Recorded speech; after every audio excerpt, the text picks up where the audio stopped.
শয়তানের স্ত্রীকে কিভাবে সৃষ্টি করা হয়েছে এ বিষয়ে একটা হাদিস রয়েছে।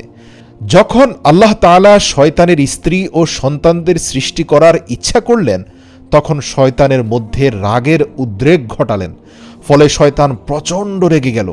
তখন রাগের অতিশয্যে তার মুখ দিয়ে একটি আগুনের স্ফুলিঙ্গ বের হয়ে আসে। সেই আগুনের স্ফুলিঙ্গ থেকেই তার স্ত্রী তুরতুবাকে সৃষ্টি করা হয়। বিসমিল্লাহির রহমানির রহিম। প্রিয় দর্শক, আজ আমরা একটি গুরুত্বপূর্ণ বিষয় নিয়ে আলোচনা করব।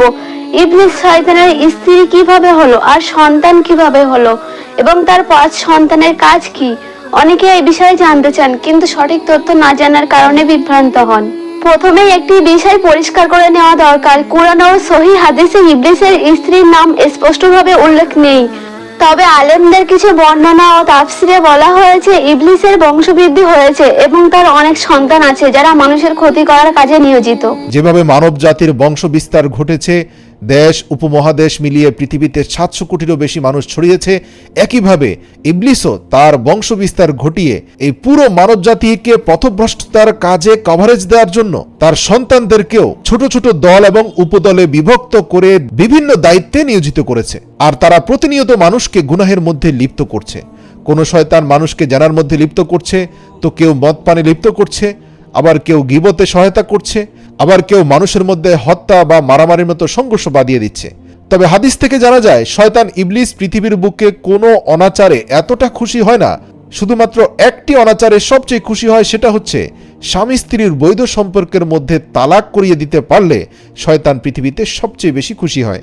কেননা এর ফলে দুটি জীবনের পাশাপাশি কয়েকটি সন্তানের জীবন, দুটি পরিবারের মধ্যে বিদ্বেষ, তথাপি মানুষের অন্তর আত্মা মরে যায়।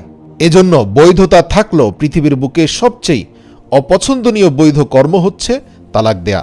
এছাড়াও হাদিস থেকে জানা যায় এমন একজন শয়তান রয়েছে যে জন্মের পর থেকে মানুষের সাথে লেগে থাকে। তার কাজ হচ্ছে গুরুত্বপূর্ণ অন্যান্য শয়তানদের কাজকে সহজ করে দেওয়া। সেই শয়তানকে হামজাত বলা হয়। সে জন্মের পর থেকে সাথে এসে দাঁড়ায়, মৃত্যু পর্যন্ত সে সাথে থাকে।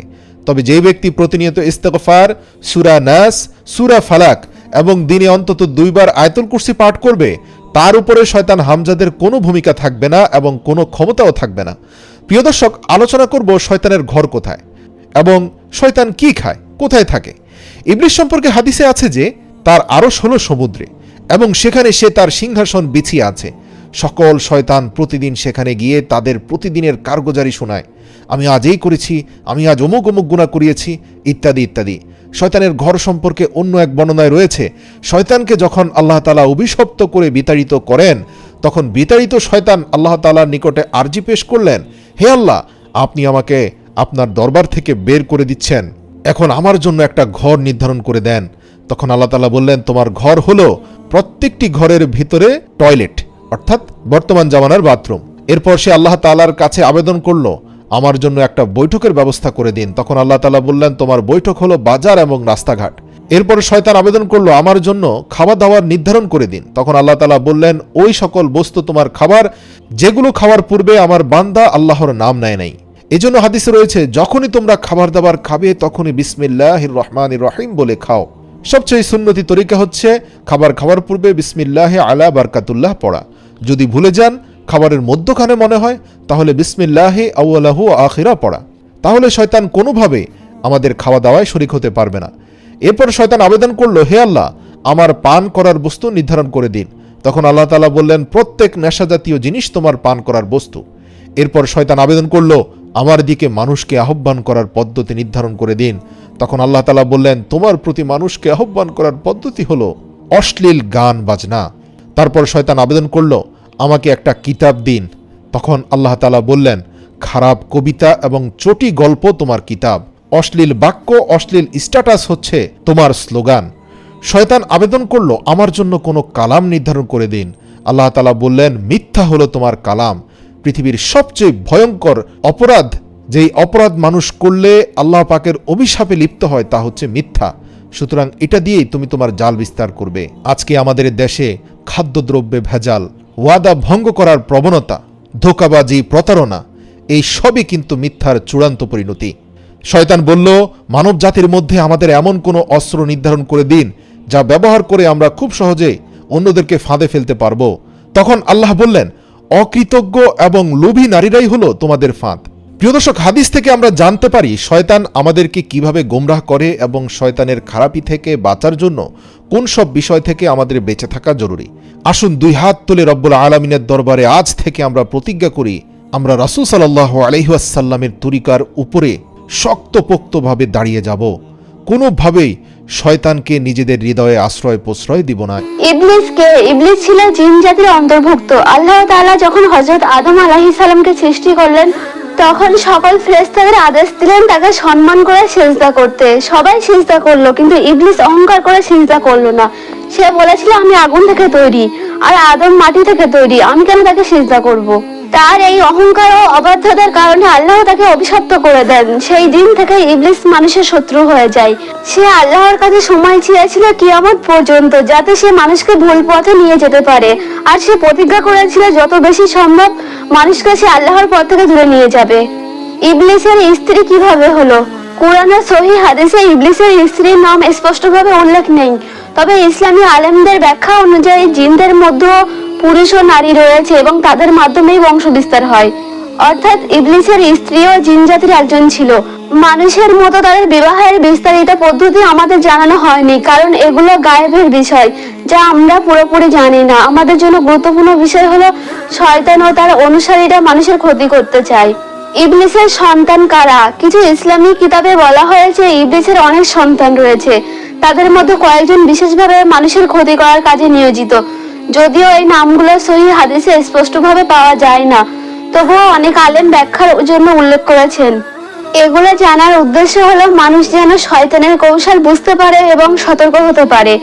ইবলিসের 5 সন্তানের কাজ। প্রথম সন্তান খাবাস। এই শয়তানের কাজ হলো মানুষের মনে খারাপ চিন্তা ঢুকিয়ে দেওয়া। হঠাৎ করে যখন মানুষের মনে অশ্লীল চিন্তা আসে বা খারাপ কাজের ইচ্ছা জাগে, তখন বলা হয় এই শয়তান তার কাজ করছে, সে মানুষকে লজ্জাহীন করতে চায়। দ্বিতীয় সন্তান দাসিন। এই শয়তানের কাজ হলো পরিবারে ঝগড়া সৃষ্টি করা, স্বামী স্ত্রীর মধ্যে সন্দেহ তৈরি করা, রাগ বাড়ানো, ছোট বিষয় নিয়ে ঝগড়া করানো, এগুলো তার কাজ। যখন পরিবার ভেঙে যায় তখন সে খুব খুশি হয়। তৃতীয় সন্তান আওয়ার। এই শয়তান মানুষের মধ্যে অশ্লীলতা ছড়ায়, মানুষকে হারাম সম্পর্কের দিকে নিয়ে যায়, খারাপ জিনিসকে সুন্দর করে দেখায়।